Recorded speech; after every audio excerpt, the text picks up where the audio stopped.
ಎಲ್ಲರಿಗೂ ನಮಸ್ಕಾರ. ಇವತ್ತಿನ ರೆಸಿಪಿ ಕರಾವಳಿಯ ಒಂದು ಓಲ್ಡ್ ರೆಸಿಪಿ.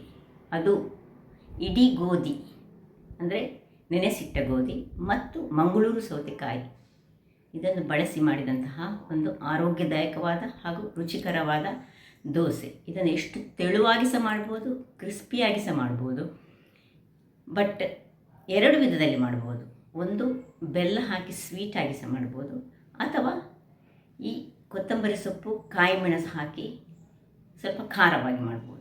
ಯಾವ ರೀತಿಯಲ್ಲಿ ಮಾಡಿದರೆ ಸಹ ಹಿಟ್ಟು ಮಾತ್ರ ಸೇಮ್ ಹೇಗೆ ಗ್ರೈಂಡ್ ಮಾಡೋದು ಅಂತ. ಹಾಗಾದರೆ ಯಾರೆಲ್ಲ ನನ್ನ ಚಾನಲನ್ನು ನೋಡ್ತಿದ್ದೀರಿ, ಯಾರೆಲ್ಲ ಇನ್ನೂ ಸಬ್ಸ್ಕ್ರೈಬ್ ಮಾಡಿಲ್ಲ, ದಯವಿಟ್ಟು ಸಬ್ಸ್ಕ್ರೈಬ್ ಮಾಡಿ ಸಪೋರ್ಟ್ ಮಾಡಿ ಅಂತ ಹೇಳ್ತಾ ಬನ್ನಿ ಯಾವ ರೀತಿಯಲ್ಲಿ ಮಾಡೋದನ್ನು ನೋಡೋಣ. ನಮಸ್ತೆ ಮಿತ್ರರೇ. ನೋಡಿ, ಗೋಧಿ ನೀರಿನಲ್ಲಿ ಹಾಕಿ ಉಂಟು. ರಾತ್ರಿ ನೀರಿನಲ್ಲಿ ಹಾಕಿದ್ದೇನೆ. ಇದು ಬೆಳಿಗ್ಗೆ ಮಾಡ್ತಾ ಇರುವಂತಹದ್ದು. ಇದರಲ್ಲಿ ಒಂದು 1/4 kg ಗೋಧಿ ಉಂಟು. ಒಂದು ಬೌಲ್ನಷ್ಟು ಅಂದರೆ 50 ಗ್ರಾಮ್ಸ್ನಷ್ಟು ತೆಂಗಿನ ತುರಿ, ಒಂದು ಸ್ವಲ್ಪ ಬೆಲ್ಲ ಬೇಡಿದವ ಸ್ಕಿಪ್ ಮಾಡ್ಬೋದು. ಅದರ ಬದಲು ನೀವು ಖಾರ ಮಾಡೋದಾದರೆ ಕಾಯಿ ಮೆಣಸನ್ನು ಹಾಕ್ಕೊಳ್ಬೋದು, ಇಲ್ಲದ್ರೆ ಬೆಲ್ಲ. ಇವತ್ತು ನಾನು ಈ ನಮ್ಮ ಮಂಗಳೂರು ಸೌತೆಕಾಯಿಯನ್ನು ಬಳಸಿ ಒಂದು ಗೋಧಿಯ ದೋಸೆಯನ್ನು ಮಾಡ್ತಿದ್ದೇನೆ. ಈಗ ಮೊದಲಿಗೆ ನಾವೇನು ಮಾಡೋದು ಹೇಳಿದರೆ, ಈ ಗೋಧಿಯನ್ನು ಇಲ್ಲಿ ಈ ಗ್ರೈಂಡರ್ನಲ್ಲಿ ಹಾಕೊಳ್ಳೋಣ. So grinder on ಮಾಡಿಕೊಳ್ತೇನೆ.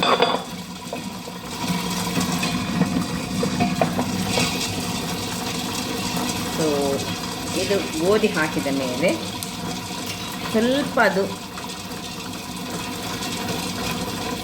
ನಯ ಆಗುವಾಗ ಈ ತೆಂಗಿನ ತುರಿಯನ್ನು ಹಾಕ್ಕೊಳ್ಬೇಕು. ಮತ್ತು ಸ್ವಲ್ಪ ಬೆಲ್ಲ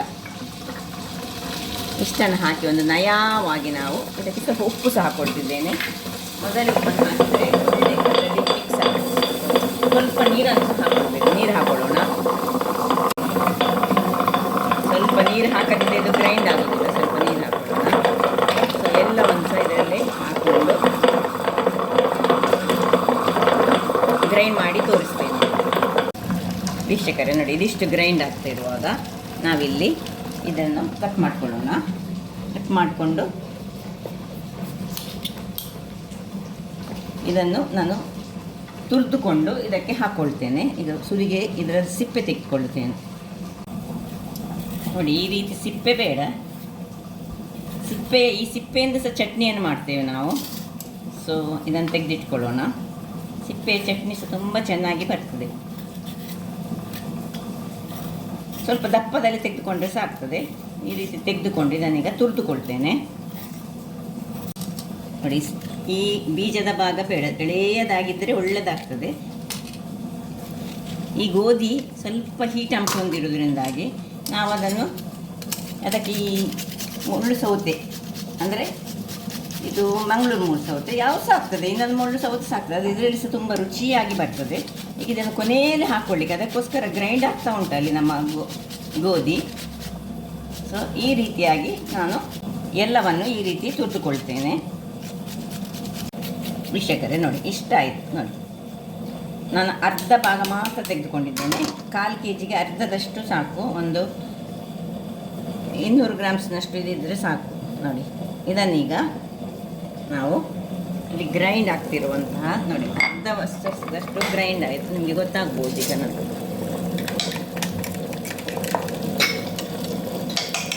ಇಲ್ಲೀಗ ಲಾಸ್ಟಿಗೆ ಗ್ರೈಂಡ್ ಎಂಡಿಂಗ್ ಆಗುವಾಗ ಇದರಲ್ಲಿ ಅರ್ಧ ಭಾಗದಷ್ಟನ್ನು ಹಾಕ್ಕೊಳ್ತಿದ್ದೇನೆ. ನಾವು ಇಷ್ಟ ಹಾಕಿ ಲಾಸ್ಟಿಗೆ ಉಳಿದುಕೊಳ್ತಿದ್ದೇನೆ. ಇನ್ನು ಸ್ವಲ್ಪ ಹಾಕ್ತೇನೆ. ಸೊ ಇನ್ನೀಗ ಇದು ಸಾಧಾರಣ ನೋಡಿ ಗ್ರೈಂಡ್ ಆಯಿತು. ಇನ್ನು ಸ್ವಲ್ಪ ಅದರಷ್ಟಕ್ಕೆ ಅದು ನೀರು ಬೀಳ್ತದೆ. ಈ ಸೌತೆಕಾಯಿಯಲ್ಲಿ ನೀರು ಇರ್ತದಲ್ಲ, ಇನ್ನು ಒಂದು 2 ನಿಮಿಷ ಇದನ್ನು ಗ್ರೈಂಡ್ ಮಾಡ್ಕೊಳ್ಳೋಣ ವೀಕ್ಷಕರೇ. ಇಲ್ಲಿ ನೋಡಿ, ಇಷ್ಟ ಆಗುವಾಗ ನೋಡಿ ಆಫ್ ಮಾಡಿಕೊಂಡು ನೋಡಿಕೊಳ್ಳಿ. ನೋಡಿ, ಇಷ್ಟು ಫೈನಾದ ಆಗಬೇಕು. ಈಗ ಇದನ್ನು ಆಫ್ ಮಾಡಿಕೊಂಡು ಒಂದು ಪಾತ್ರೆಗೆ ನಾನು ಇದನ್ನು ಶಿಫ್ಟ್ ಮಾಡ್ಕೊಳ್ತೇನೆ. ಸೊ ಸುರಿಗೆ ತೆಗೆದುಕೊಳ್ಳೋಣ.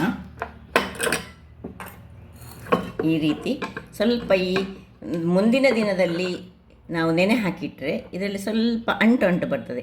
ಕೆಲವರು ಆಗಾಗಲೇ ಸ್ವಲ್ಪ ಬೆಳಗಿನ ಹೊತ್ತಲ್ಲಿ 5 ನಿಮಿಷ ಮುಳುಗಿಸಿಡ್ತಾರೆ, ಅಂದರೆ ಸೋಕ್ ಮಾಡಿರ್ತಾರೆ.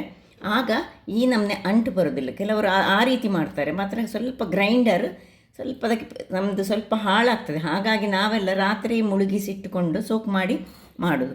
ಆ್ಯಕ್ಚುಲಿ ನಾವು ಆಗಾಗಲೇ ಮಾಡಿದರೆ ಈ ರೀತಿ ಒಂದು ಅಂಟು ಬರೋದಿಲ್ಲ ಅದರಲ್ಲಿ. ಸೊ ಎಲ್ಲ ಮಣ್ಣಿಗೆ ಈ ರೀತಿ ತೆಗೆದುಕೊಳ್ತೇನೆ.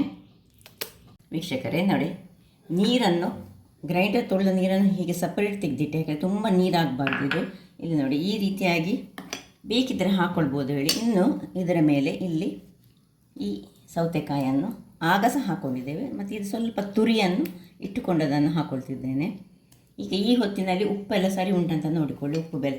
ಸಪೋಸ್ ನೀವು ಬೆಲ್ಲ ಹಾಕೋದಿಲ್ಲ ಆದರೆ ಈ ಹೊತ್ತಿನಲ್ಲಿ ನಾವು ಈ ಗ್ರೈಂಡ್ ಮಾಡುವಾಗಲೇ ಈ ಸೌತೆಕಾಯಿ ಹಾಕ್ಕೊಳ್ಬೇಕಂತಿಲ್ಲ. ಈಗ ಹಾಕ್ಕೊಂಡು ಕಾಯಿ ಮೆಣಸು, ಕೊತ್ತಂಬರಿ ಸೊಪ್ಪು ಹಾಕಿ ದೋಸೆ ಹೊಯ್ಬೋದು, ಅದು ಸಹ ಚೆನ್ನಾಗಿ ಬರ್ತದೆ. ಸೊ ಇದು ಇವತ್ತಿನ ರೆಸಿಪಿ, ಮಂಗಳೂರು ಸೌತೆಕಾಯಿ ಮತ್ತು ಇಡೀ ಗೋಧಿಯನ್ನು ಬಳಸಿ ಮಾಡಿದಂತಹ ಒಂದು ರುಚಿಕರವಾದ ದೋಸೆ. ಇದು ಸ್ವಲ್ಪ ದಪ್ಪ ಆಯಿತು ನನಗೆ. ಸೊ ನೋಡಿಕೊಂಡು ನಾವು, ಯಾಕೆ ಹೇಳಿದರೆ ನಾವು ಈ ಮುಳ್ಳು ಸೌತೆಯಲ್ಲಿ ನೀರು ಬಿಡ್ತದೆ, ಹಾಗಾಗಿ ನಾವು ನೋಡಿ ಹಾಕ್ಕೊಳ್ಬೇಕು. ಸ್ವಲ್ಪ ನೀರು ಮಾಡ್ಕೊಳ್ಳೋಣ, ತೆಳುವಾದ ದೋಸೆಯನ್ನು ನಾವು ಮಾಡ್ಕೊಳ್ಳೋಣ.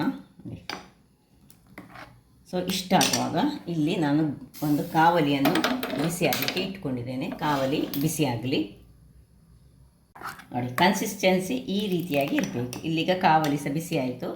ಮೊದಲಿಗೆ ಒಂದು ಸೌಟ್ ಹಾಕ್ಕೊಂಡು ನಿಮಗೆ ಎಷ್ಟು ತೆಳು ಬೇಕು ಅಷ್ಟು ತೆಳುವಾಗಿ ಎಳೆದುಕೊಳ್ಳಿ. ತೆಳು ಬೇಕಿದ್ರೆ ತೆಳು ಸಾಕ್ತದೆ, ದಪ್ಪ ಬೇಕಿದ್ರೆ ದಪ್ಪ ಸಾಕ್ತದೆ. ತುಂಬ ಚೆನ್ನಾಗಿ ರುಚಿಕರವಾಗಿ ಬರುವಂತಹದ್ದು. ಸೊ ಇಲ್ಲಿ ನೋಡಿ, ಇನ್ನು ಇದರ ಮೇಲೆ ತುಪ್ಪ ಬೇಕಿದ್ರೆ ತುಪ್ಪ, ಎಣ್ಣೆ ಬೇಕಿದ್ರೆ ಎಣ್ಣೆ, ಏನು ನಿಮಗೆ ಇಷ್ಟ ಉಂಟು ಒಂದೇ ಒಂದು ಸೌಟ್ ಹಾಕಿ ಎಳೆದುಕೊಳ್ಳಿ. ಎಷ್ಟು ಅಗಲದ್ದು ದೊಡ್ಡದಾದದ್ದು ತೆಳು ಬೇಕಿದ್ರೆ ಕೈಯಲ್ಲಿ, ಕೆಲವರು ಹೀಗೆ ಕೈಯಲ್ಲಿ ಸಾರಿಕೊಳ್ತಾರೆ, ಹಾಗೆ ಸಹ ಸಾರಿಕೊಳ್ಬೋದು. ಹೀಗೆ ಸಹ ನೋಡಿ, ಇದರಲ್ಲಿ ಸೌತೆಕಾಯಿ ಸಣ್ಣ ಸಣ್ಣ ತುಂಡುಗಳು ಸಿಕ್ಕುವಾಗ ಚೆನ್ನಾಗಿ ಆಗ್ತದೆ. ಈಗ ಇದರ ಮೇಲೆ ನಾವು ತುಪ್ಪ ಸ್ವಲ್ಪ ಹಾಕ್ಕೊಳ್ತಿದ್ದೇನೆ. ನಾನು ಸೈಡ್ಸಿಗೆ ಸ್ವಲ್ಪ ತುಪ್ಪ ಹಾಕ್ಕೊಳ್ತಿದ್ದೇನೆ. ನಡುವಲ್ಲಿ ಹಾಕ್ಕೊಂಡು ಮುಚ್ಚಳವನ್ನು ಮುಚ್ಚಿ ಒಂದು 2 ನಿಮಿಷಗಳ ಕಾಲ ಬೇಯಿಸಿಕೊಳ್ಳೋಣ. 3 ನಿಮಿಷಗಳ ಬಳಿಕ ನೋಡಿ, ದೊಡ್ಡ ಉರಿ ಇಟ್ಕೊಳ್ಬೇಡಿ, ಮೀಡಿಯಮ್ ಉರಿಯಲ್ಲಿ ಇಟ್ಕೊಂಡು ಮಾಡಿದರೆ ಆಯಿತು. ಬೇಕಿದ್ದರೆ ನೀವು ಇದನ್ನು ಹೀಗೆ ಫ್ಲಿಪ್ ಮಾಡ್ಕೊಳ್ಬೋದು, ತಿರುವಿ ಹಾಕ್ಕೊಳ್ಬೋದು, ಅಥವಾ ಹೀಗೆ ಸಹ ನಡೀತದೆ. ನಾನು ನೋಡಿ ನಿಮಗೆ ಒಮ್ಮೆ ತಿರುವಿ ಹಾಕಿ ತೋರಿಸ್ತೇನೆ. ತಿರುವಿ ಹಾಕದೇ ಸಹ ಮಾಡ್ಕೊಳ್ಬೋದು. ನೋಡಿ ಎಷ್ಟು ತೆಳು ಹೇಗೆ ಉಂಟು ನೋಡಿ. ಹೀಗೆ ಮುಟ್ಟುವಾಗ ಚೆನ್ನಾಗಿ ಒಂದು ನಿಮಿಷ ಸಾಕು ತಿರುವಿ ಹಾಕಿದರೆ. ಮತ್ತೆ ತೆಗೆದುಕೊಳ್ಳೋಣ.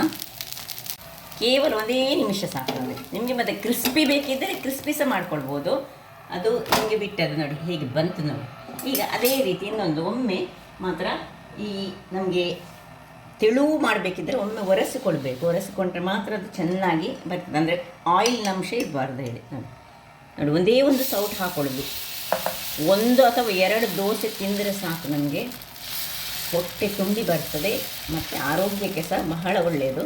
ಇನ್ನಾಯ್ತು, ಇನ್ನು ಸಮ್ಮರ್ ಸೀಸನ್ ಮುಗೀತು. ಇದು ಸಮ್ಮರ್ ಸೀಸನಿಗೆ ಹೀಗೆ ಗೋಧಿ ದೋಸೆ ಮಾಡುವಾಗ ಈ ಮಂಗಳೂರು ಮುಳ್ಳು ಸೌತೆಕಾಯಿಯನ್ನು ಹಾಕಿ ಮಾಡಿದರೆ ಬಹಳ ಚೆನ್ನಾಗಿ ಬರ್ತದೆ. ನೋಡಿ ಎಷ್ಟು ನಿಮಗೆ ತೆಳು ಬೇಕು ಅಷ್ಟು ತೆಳುವಾಗಿ ಎಳೆದುಕೊಳ್ಬೋದು. ಆಯಿತು, ಇನ್ನು ಇದರ ಮೇಲೆ ನಾವು ತುಪ್ಪ ಹಾಕ್ಕೊಳ್ಳೋದು, ಮುಚ್ಚಿಕೊಂಡು ಬೇಯಿಸಿಕೊಳ್ಳೋದು. ದೊಡ್ಡದು ಬೇಕಿದ್ರೆ ದೊಡ್ಡದು ಮಾಡ್ಬೋದು, ಸಣ್ಣದು ಬೇಕಿದ್ರೆ ಸಣ್ಣದು. ನಿಮ್ಮ ಮಕ್ಕಳು ಮಾಡೋದಾದರೆ ಮಕ್ಕಳಿಗೆ ಮಾಡೋದು ಸ್ವಲ್ಪ ಸಣ್ಣ ಸಣ್ಣದನ್ನು ಮಾಡ್ಕೊಳ್ಳಿ, ದೊಡ್ಡವರಿಗೆ ಆದರೆ ದೊಡ್ಡದು ಮಾಡಿ ನೋಡಿ. ಆಯಿತು, ರೆಡಿ ಆಗ್ತದೆ. ಈಗ ವೀಕ್ಷಕರೇ ನೋಡಿ, 2ನೇ ದೋಸೆ ಸಹ ರೆಡಿ ಆಯಿತು. ಇದನ್ನು ಸ್ವಲ್ಪ ದಪ್ಪ ಮಾಡಿಕೊಂಡೆ.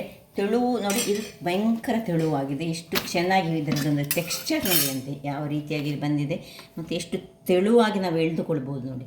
ಬಹಳ ಚೆನ್ನಾಗಿ ಬರುವಂತಹ, ಹೀಗೆ ಸ್ವೀಟ್ ಮಾಡಿದರೆ ಇದಕ್ಕೆ ನಾವು ಇದನ್ನು ತುಪ್ಪ ಅಥವಾ ಬೆಣ್ಣೆ ಒಟ್ಟಿಗೆ ತಿನ್ಬೋದು. ಸಪೋಸ್ ನೀವು ಖಾರ ಮಾಡಿದರೆ, ಚಟ್ನಿ ಮಾಡಿದರೆ ತುಂಬ ಚೆನ್ನಾಗಿ ಬರ್ತದೆ. ಖಾರ ಮಾಡೋದಾದರೆ ಬೆಲ್ಲ ಹಾಕ್ಕೊಳ್ಬೇಡಿ, ಅದರೊಟ್ಟಿಗೆ ಕಾಯಿ ಮೆಣಸು, ಶುಂಠಿ ಬೇಕಿದ್ರೆ ಶುಂಠಿ ಸಹ ಹಾಕ್ಕೊಳ್ಬೋದು, ಅಗತ್ಯ ಇಲ್ಲ. ಕಾಯಿ ಮೆಣಸು ಮತ್ತು ಕೊತ್ತಂಬರಿ ಸೊಪ್ಪು ಮೇಯ್ನ್ ಬೇಕು ಅದಕ್ಕೆ. ಹಾಗಾದರೆ ನೋಡಿದ್ರಲ್ಲ ವೀಕ್ಷಕರೇ, ಒಂದು ಸುಲಭ ವಿಧಾನದಲ್ಲಿ ಮಾಡುವಂತಹ ಒಂದು ಗೋಧಿಯ ದೋಸೆ, ಅದರೊಟ್ಟಿಗೆ ಈ ಮುಳ್ಳು ಸೌತೆ, ಮಂಗಳೂರು ಸೌತೆಯನ್ನು ಬಳಸ್ಕೊಂಡಿದ್ದೇನೆ. ಹಾಗಾದರೆ ನನ್ನ ಕುಕಿಂಗ್ ಚಾನಲ್ ನಿಮಗೆ ಇಷ್ಟ ಆದರೆ ಬೋಳೂರು ಸೋಣ್ ಚಾನಲನ್ನು ಲೈಕ್ ಮಾಡಿ, ಶೇರ್ ಮಾಡಿ, ಹಾಗೂ ಸಬ್ಸ್ಕ್ರೈಬ್ ಮಾಡಿ, ಹಾಗೂ ನನ್ನ ಇನ್ಸ್ಟಾಗ್ರಾಮ್ ಪೇಜನ್ನು ಫಾಲೋ ಮಾಡಿ. ಧನ್ಯವಾದಗಳು.